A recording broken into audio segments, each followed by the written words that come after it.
Thanks for making it what seems like probably the last session for the day. I'm going to try to make it as exciting as I can. This is the AppExchange session for healthcare. There is really no excitement because this doesn't work. The best way to make it exciting is to let you read some stuff with the lawyers, right? If that doesn't put you to sleep. So Safe Harbor, you're going to see this again and again and again. Please don't make any purchasing decisions around Salesforce stock or Salesforce products based on futures. Only look at purchasing the Salesforce stock or products that are available today. So a little bit about myself, Riju Ketherpal. I'm responsible for the healthcare and life sciences part of our ISV program, also fondly called the AppExchange.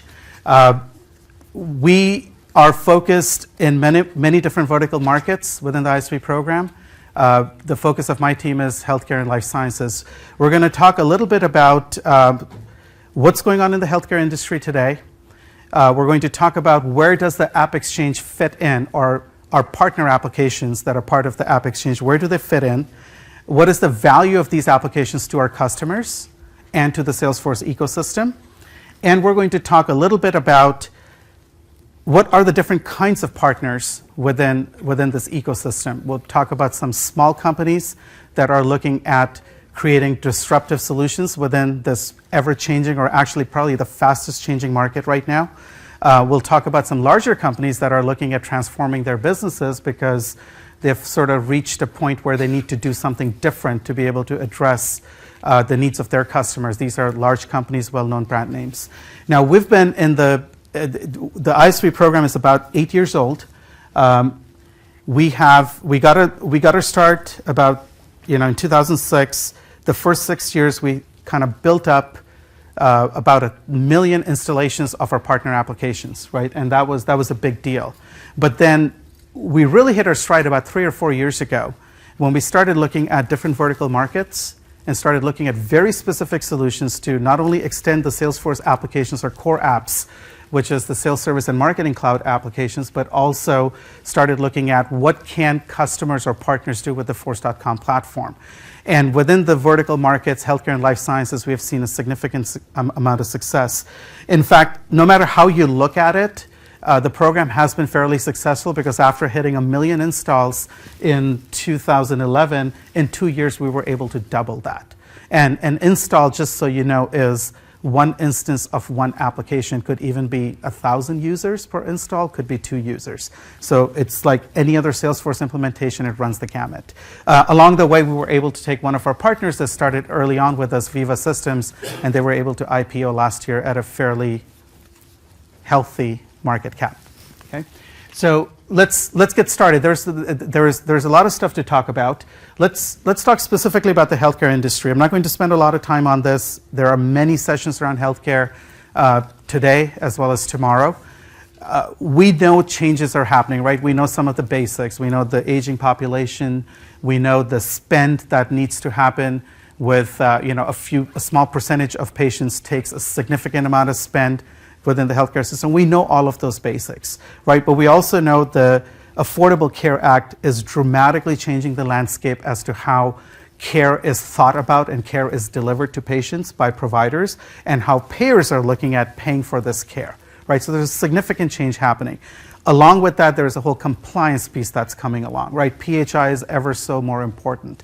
There is regulation, for example, in Europe right now, where if you are a healthcare company and you have a breach for patient data or you have a breach of patient data, you can get sued for up to 2% of your global revenue, right? So there are some real serious issues that are becoming more and more prevalent in the last few years. When we look at healthcare from a Salesforce point of view, we're obviously keeping tabs on what's going on in the industry. We're looking at what our customers need. We are looking at it from a technology perspective. What can we do based on what we offer, what we're really good at, which is cloud computing, and help enable solutions to be able to address these challenges? That's our place. Now, you're familiar with our core products, sales, service, marketing, cloud, data.com, and so on and so forth, and the Force platform. Where we bring the vertical expertise into the equation is leveraging our core products, and you'll hear a little bit about that as we go along, and using our partner ecosystem to build that vertical expertise, right? The narrow, deep expertise that our partners bring to the table. And that is really where the AppExchange comes in. So today, if you go on the AppExchange, there are about 2,500 applications there today, roughly 2.6 million installs. It's 600,000 more than last year. And the thing that to me is really important is that 71% of our roughly 150,000 customers at Salesforce have one ISV app. It could be a free one, that's okay, right? But they have one ISV app, which tells us a couple of things, that this is an important program. Customers want to extend their investment in Salesforce. And then I look at some data from a session earlier today that 23% of our customers actually have 5 or more ISV apps in their orgs. That's really impressive, and that's, I think, up from like 16% about a year ago. So that new data tells me that the 71% number is good, but the adoption is there. That means we're doing something right within the ISV program. So if we start thinking about healthcare and life sciences in this specific session about healthcare, we're looking at what is it that we can bring to the table that our customers are going to adopt, right? So it's really about fit. No one really needs 2,500 applications in their environment, but we have about 2,500 apps available. And the idea is that one size does not fit all.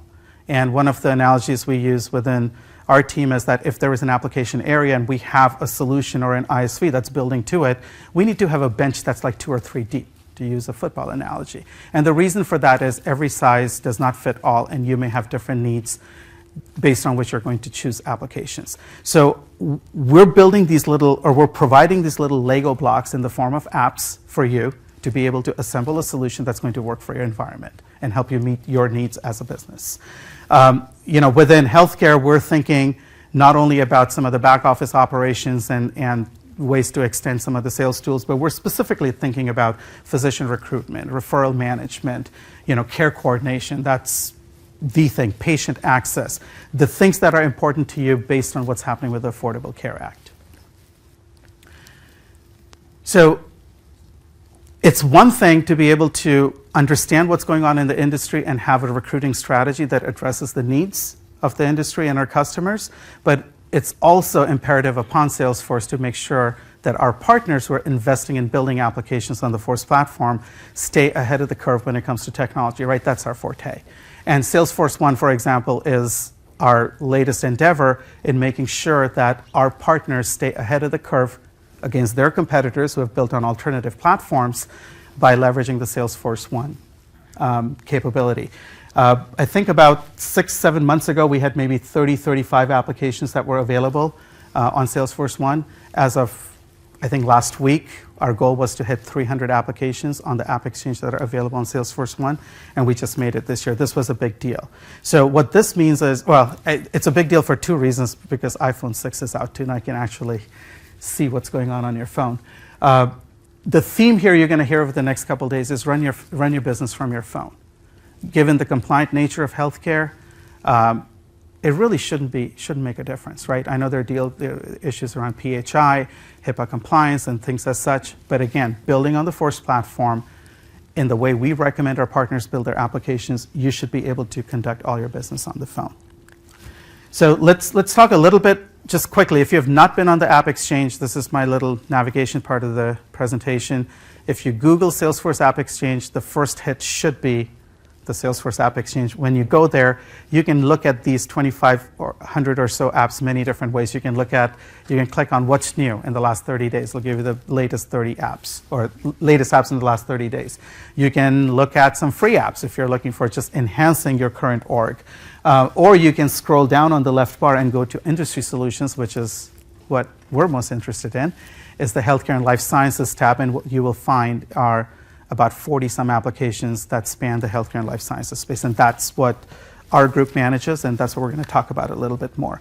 Now, if you were to dig in deeper into that website, here are some of the examples of applications you're going to find. Was anyone at the partner keynote this morning at all, and heard Jeroen Taz talk about Philips? So this has been one of the major things we have done in the last year out of the partner program is, Philips became a partner with Salesforce to adopt the Force platform to deliver multiple solutions to the market. And it's really around care coordination. So it was important for a couple of reasons. One, because Philips is an important brand, but also a large global conglomerate was able to look at issues around data privacy and information security and be able to say, you know what, I think I can do business on the Force platform. I have onerous contracts all around the world with many different healthcare providers. I actually can do this on the Force platform. So it's a great vote of confidence. Here are a couple other examples. Health Market Science is a data provider. They have they have a provider master file as well as claims data. Their claims data is going to be becoming available next year. But they have an app through which you can dump all HMS data into any Salesforce org and manipulate the data and use it as you see fit. Scheduling. Sounds like a simple enough thing, but complex scheduling across multiple practices is not an easy thing. So one of our partners built an application called Sumo, and that's what it does, complex scheduling. Another one of our partners, the Lansdale Group, has a solution called Resident Central, and this is actually the boring back office part of it, right? How do you manage billing and things as such for senior living, right? It's a huge market that's becoming available now to ISVs. Like, how do you tackle and address the needs of senior living? And we're going to talk about that in a couple more minutes as well. A few more examples. IDNs and ACOs are really big in terms of how healthcare is being delivered. One of our partners, again, took the Force platform and very specifically looked at how do you manage all aspects of managing a relationship with an ACO. And they have an app around that. The advisory board company, right, fairly well-known name with their Crimson Analytics product. They have developed a front-end tool to their Crimson Analytics product for the consumption of the results of analytics for things like referral management and physician marketing. The goal with a lot of these partners is that they're over time going to do more and more and build more and more applications on the Force platform and actually expand the ecosystem. Greenway, interesting example, right? They are an ambulatory EMR system. When Meaningful Use Stage 2 came along, they needed a rapid solution to address their 1,700 existing customers, so they built a patient portal on the Force platform. So a nice way to extend an old legacy application to meet current requirements. Fair warning is really interesting to us. We talked a little bit before around HIPAA compliance and patient data. This is a great tool. It's adopted like around 1,200 or 1,300 hospitals today. And they have now brought that capability to the Salesforce platform to do active monitoring for data privacy, to be able to look at where there are potential data privacy breaches, to be able to find resolution for it, and then over time issue you a score on the effectiveness of your privacy policies. So great solutions. They're all over. They span the gamut. We do focus on the things that are important for healthcare, for the healthcare industry. And these are just some examples. Now, I can keep on talking on all the other things we're doing. These are just a handful of them. What I always want to get back to is, why is the ISV program for healthcare so successful, or it's becoming more and more successful over time? And it's for two fundamental reasons, right? Customers keep on buying and partners keep on building, right? And as long as that keeps on happening, we're doing our job to provide you with the tools that you need to run your business. So I'm going to invite a couple of speakers now to give you a little bit of flavor for both of those things. Susan Whitten, she's the Vice President of Corporate Sales at Dignity Health, and she's going to talk about her experience of using Salesforce technologies with one of our partners' technologies, a company called eVariant, and how she was able to, or she has been able to address some of the challenges her business was facing before she adopted the combination of Salesforce and the eVariant solution.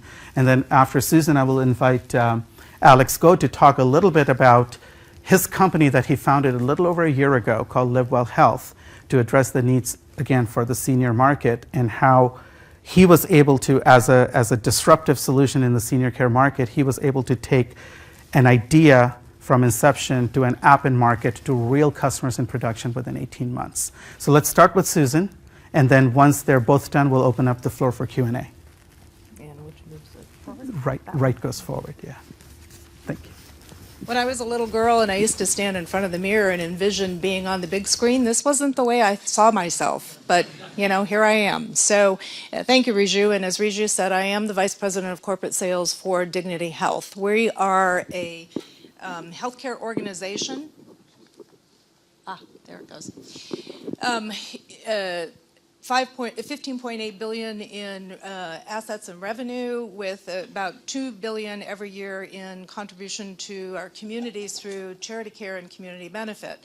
We're in 21 states. Our acute care hospitals are primarily in California, Arizona, and Nevada, but through the purchase of U.S. Healthworks a couple of years ago, we now are a much larger organization with a much larger footprint than we had before.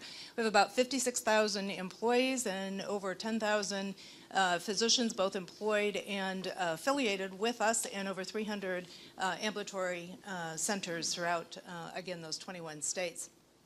Our issue was 3 years ago, the company came to me and said, would you please build a sales organization for Dignity Health? We were experiencing, after the downturn, the economic downturn in 2008, a decrease in our commercial volume. And that decrease over a period of years, it ended up being a 6% loss of about $100 million. So we had a real issue that we needed to face. And the only way we saw to grow out of that issue was to focus on growth, and growth specifically of our service lines. And those of you who are in healthcare know that nothing happens without the physician relationship to your hospitals, to your ambulatory facilities, in order to be able to help you in that growth projection. So early on, we invested in Salesforce. I used Salesforce many, many years ago. Prior to Salesforce, there was a program called ACT, and maybe some of you remember that. Fairly simplistic type of account management tool. Salesforce brought with it some real strength in terms of being able to evolve the CRM capability, direct-to-consumer target marketing, and the ability to track your success and keep your pipeline moving. So when the decision, and we went through an RFP process, was to look at different types of account management tools out there, Salesforce was just a natural for us. And not because it was a platform built specifically for healthcare. We had to do customization to get it to work for us the way that we needed, but because it had all of the capabilities that we were looking for in account management tool, and the dashboard ability to develop any kind of report that we needed to develop. So we started with them at the same time that I started to build the Salesforce. Today we have 44 salespeople and 6 sales managers that cover the 38 acute care hospitals and some of our ambulatory outreach capability. We then added about 6 months ago the eVariant claims data capability and analytical business intelligence and data mart that we were missing. We had been purchasing claims information from a vendor, but it wasn't a fully integrated process. And because of that, the ability to track on a day-by-day, week-by-week, month-by-month basis just didn't exist. So eVariant was the capability that we were looking for. And you can see on the right-hand side of the screen then what we were able to accomplish. We had a very sophisticated now account management tool. Our salespeople are required to make a certain number of sales calls every single day, every single week. They're required to do certain presentations with our specialists to the primary care physicians to build those relationships, and we track all of that. We have the PRM, the Physician Relations Management Tool, using Exact Target, so we can now communicate with our physicians in a much more effective way than we ever had. We were a little bit of late adopters to using email, both for our customers, our consumers, as well as our physicians. And now with this capability of Exact Target in collaboration with Salesforce and eVariant, we're able to do that. In fact, we were just using that capability with the Ebola issues that we're facing to get out emergency information to all of our physicians and many of our providers. So We also have the visual dashboards, which is really critical, and you saw the app up there that showed those dashboard capabilities, and those of you who are familiar with Salesforce know what those look like. Every Monday morning, we push out reports to all of our salespeople, all of our sales managers, and all of the C-suite folks that are engaged in monitoring our success over time, and those come automatically and can be designed and customized to meet whatever needs our 8 service areas have that they're facing. We use it also for clinical integration capabilities and also our health exchange networks, and building more and more of our capabilities through this relationship. So this is an example of some of the dashboards that I'm sure, again, those of you who are familiar with Salesforce know what those dashboards look like. On the left-hand side, or your right-hand side, are the eVariant dashboards, which get down to a very granular level of insight. Before, we could look at our own data and we could say, gee, our physicians are loyal, they're splitters, they're satisfied splitters, they're dissatisfied splitters, and we have opportunity to capture more of the relationship if we do the right things through our sales effort. Now, with this capability, we can actually get down to, particularly with our employed physicians, to see what's going out of network, what's staying in network, where we have leakage, and where we can recapture that leakage. So through the Tableau market intelligence capability, we've built a capability for business intelligence that we just didn't have before. It is now the 360-degree look about what our physicians are doing with us and with other competitors in the marketplace.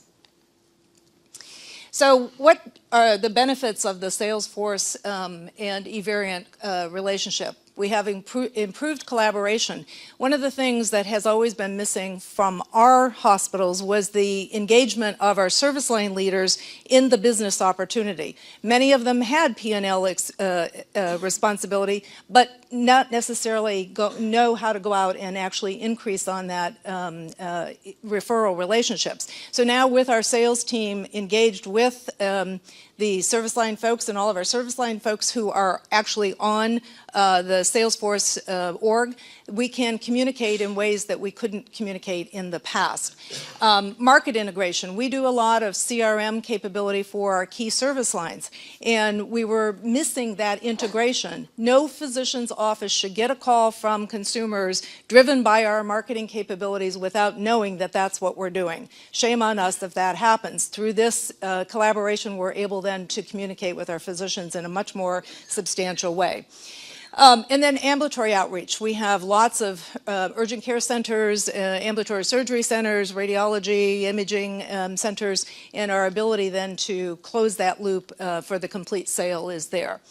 Insights into the sales process, as I said, both from what our salespeople are doing on a daily basis, a weekly basis, monthly basis. It also drives the compensation plan because we're able to capture the return on the investment of our sales effort and see where we are actually moving the needle between relationships with primary care physicians and our specialists and our subspecialists.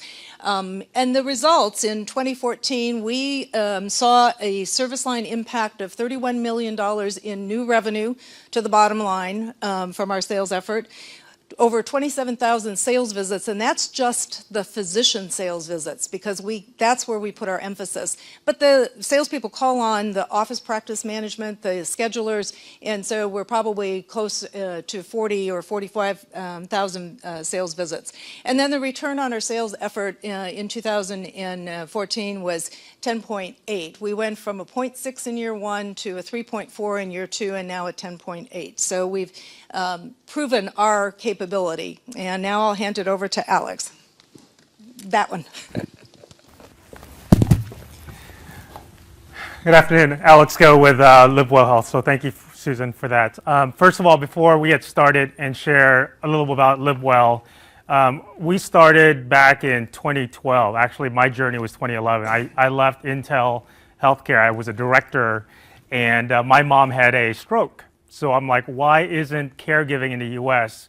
as easy as us booking a service or a restaurant reservation on OpenTable? Why isn't there an app that could help transform senior care in a much more meaningful way, right? So that was the whole business premise of LiveWell.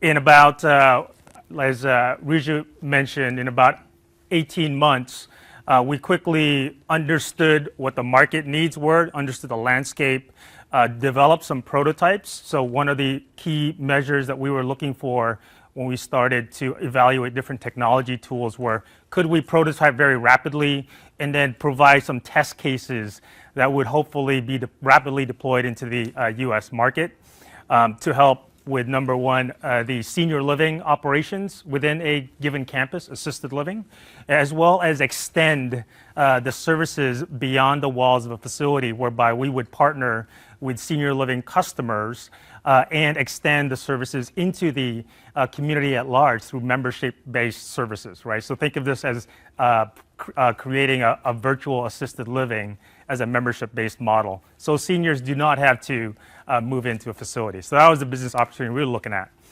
When we looked at different technology offerings in the market, we did decide on Force for three primary reasons. One is from a security and scalability. HIPAA and the HIP requirements for HIPAA and PHI was extremely important because we knew that we would be managing care in addition to just core services.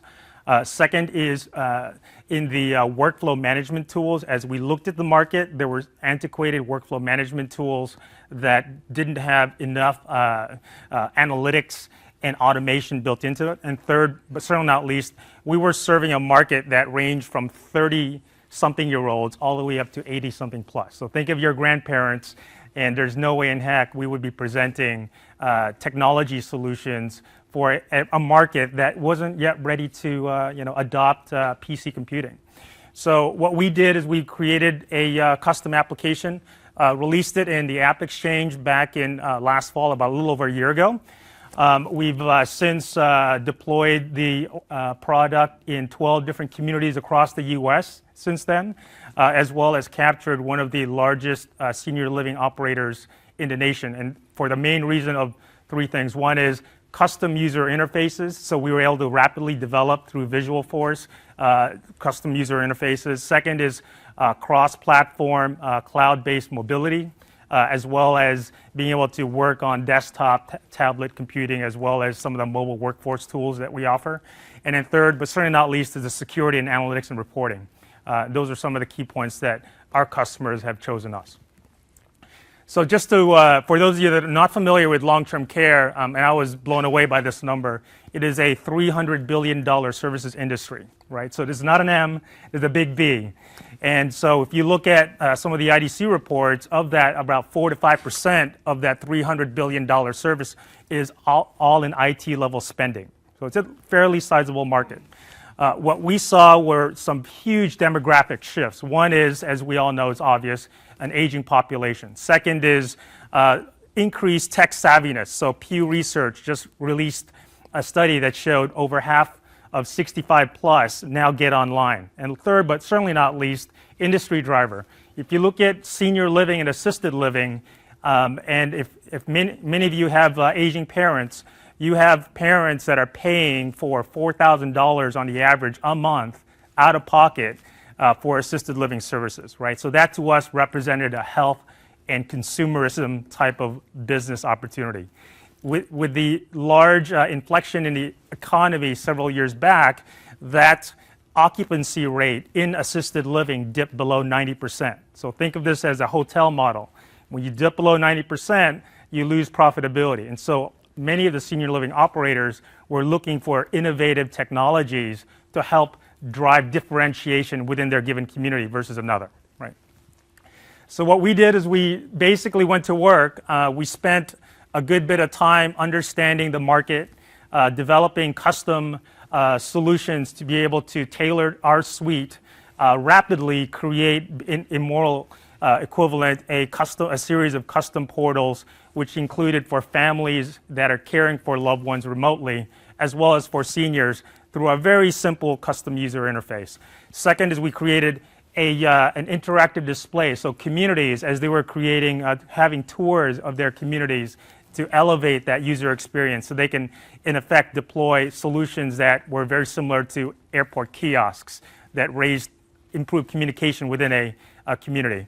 And then third, on the service provider network, we help them capture transactions So be able to report on which type of service lines were being adopted, as well as be able to report on the service levels provided by their community operators.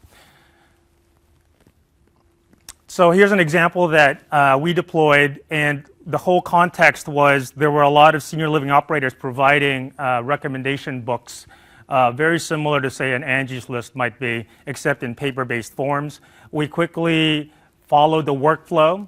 We went from end to end, adapted the Salesforce tools to be able to create visual as well as reporting capabilities, all within a span of about 60 days. We rolled it out where we actually uploaded in one community a list of about 300 service providers.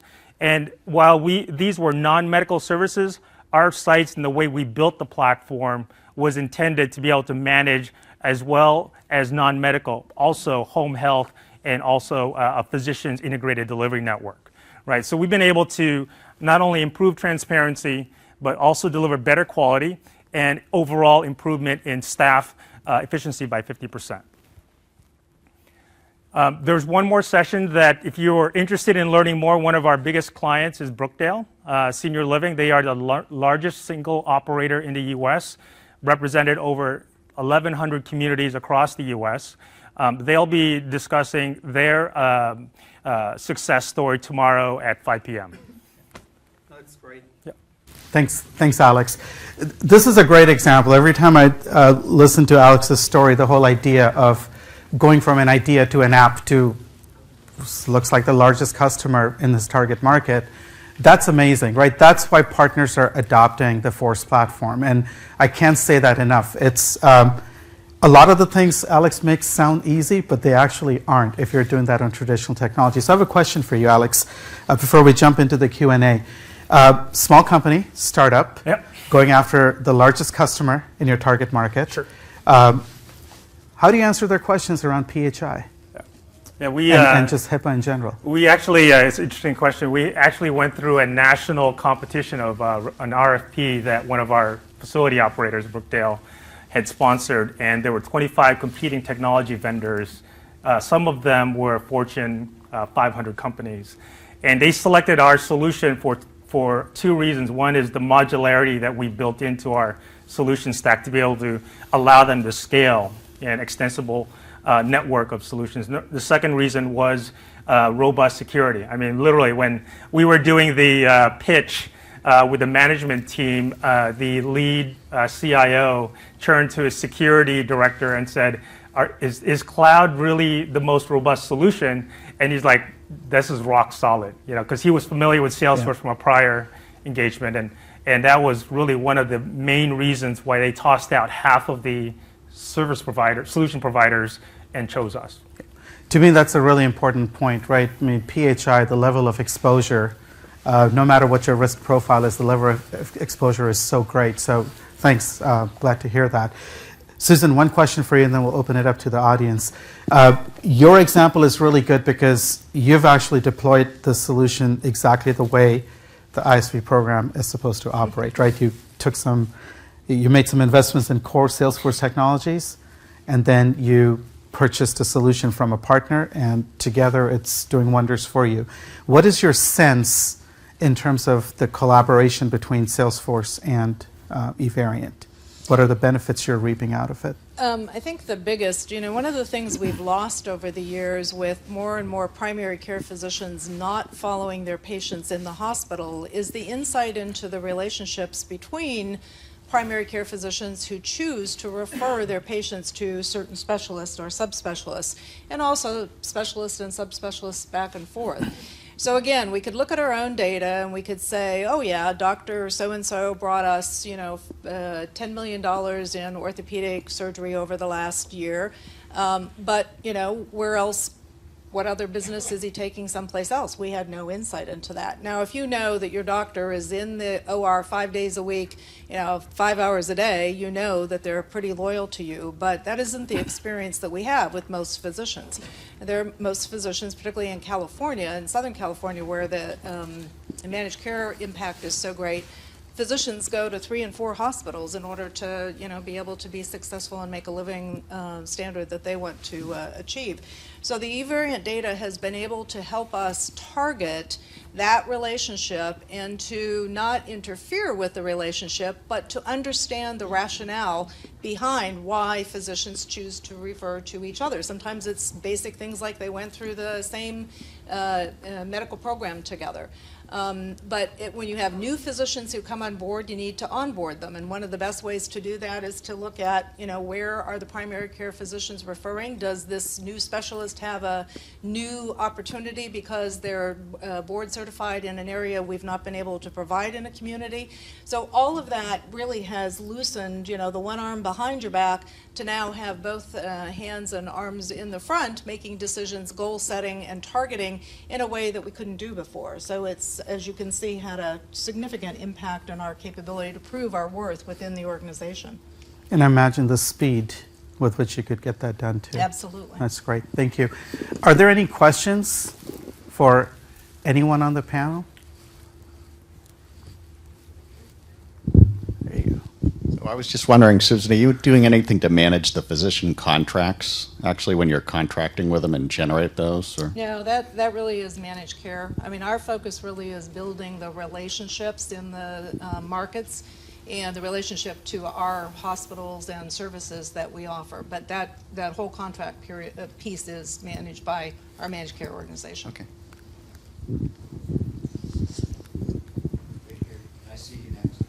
I'm curious, Susan, just general inbound correspondence management, how are you handling that? That is maybe not physician specific, but just general queries that are coming into your centers.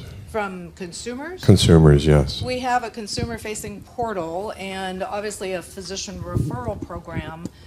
We also offer health grades that supports, the consumer looking for specialists or physicians to meet their needs. And we're in the process of upgrading our platform to add more of the capabilities. And a lot of the apps that you see on here that are really focused to consumers searching for high-quality services, we will be adopting through our patient-facing and consumer-facing portal as well.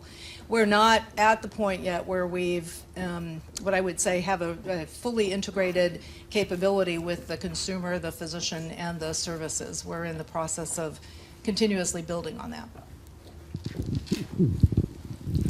This question's for Alex. You mentioned that Riju asked you about security, and you said that the Service Cloud was secure, but I wonder, can you expand on that? Being a new user of Salesforce, I'd like to understand that. Sure, certainly. We went through an end-to-end security assessment, which started with our business process, and then also looked into our technology stack, which included the visual force pages that we developed within the Force environment. And then we basically had to configure a lot of the security tools to meet the standards of our given customers' client requirements, which is pretty straightforward. We just needed to make sure that we adhered to their login requirements, logout requirements, et cetera, et cetera. And then they had to go through a stringent internal IT assessment because they were managing IT for over 550 communities in the nation, right? So we went through that stack. We had to pull in some of the solution architects out of Salesforce to help with addressing some of those questions. But the whole process in general was pretty straightforward. It wasn't until after they selected us to deploy into their communities that they said, yeah, we tossed out 12 of the other vendors just purely because they couldn't even go through the whole security process. And many of the reasons why they were switching from current vendors onto our solution was because of potential security holes. So that was kind of the end-to-end model. I mean, I will say that had it not been for some of the architectural support as a smaller ISV partner, right? I don't think we could have gone through the process as quickly as we could have. Yeah. And that's one of the things we do provide, just as a company, not just for ISVs, but for all customers, right? We have a dedicated data security group or information security group that looks at just data privacy in general, right? So that includes HIPAA as well. We start off with our base policies, right, that are available on trust.salesforce.com. We think those policies are stringent enough where they do apply well to HIPAA as well. Now, there are some specific things you have to do from a process perspective in terms of how you log information, and that can be managed within the application. But the data security model is really fairly solid. Yeah. And you should be able to get assistance from Salesforce through our technical architects to address that. I'll just add one more thing, was that one of the things that we were doing is we're about to release a care management, care transition solution module. And we basically requested to get BAAs in place, get the standard contracts. I remember in prior roles how it could take up to 2 to 3 months. Within the, it was the ISV program was all within the span of 2 weeks. Right? I'm like, whoa. Didn't realize it could happen that quickly. So I should just have you talk to our future ISVs. Comment and then a question related to that for Mr. Go. In the security realm, for most of us in the healthcare life sciences industry, we presume that because we deal with PHI and HIPAA on a day-to-day basis, that we're doing so securely. In fact, we're not. Many of our practices are just downright terrible. Yep. And I think what the cloud assessment shows is that cloud not only offers the most secure approach, but it offers really the best way to take our current non-compliant techniques and bring them up to the standards that we've been telling our patients and our peers that we've been adhering to all along. The flip side of what you said, Susan, those physicians that refer their patients to their residency colleagues and fellowships are also emailing PHI to those residency and fellowship colleagues. So really, security, once you get in, it takes care of itself, and it'll leave you much better off. Question for you, Alex. You mentioned the Pew Research data on internet use among the elderly. Any insights on adoption in that group now that you've been out with them for a little bit? Yeah, we've, in general, a lot of the market studies we saw said they lumped 65 and over in one big category. It's like lumping teenagers, I've got a teenage daughter, in one big category. There's actually micro segments within. And we have the new old, AKA the front-end boomer population in the 65, 68 range. Those are the primary adoption, of the internet technologies. If you start looking at our average age user is about 74, right? So think about that. We're talking to, folks that are 74, this amazing generation that fought through wars, and we are introducing technology to them.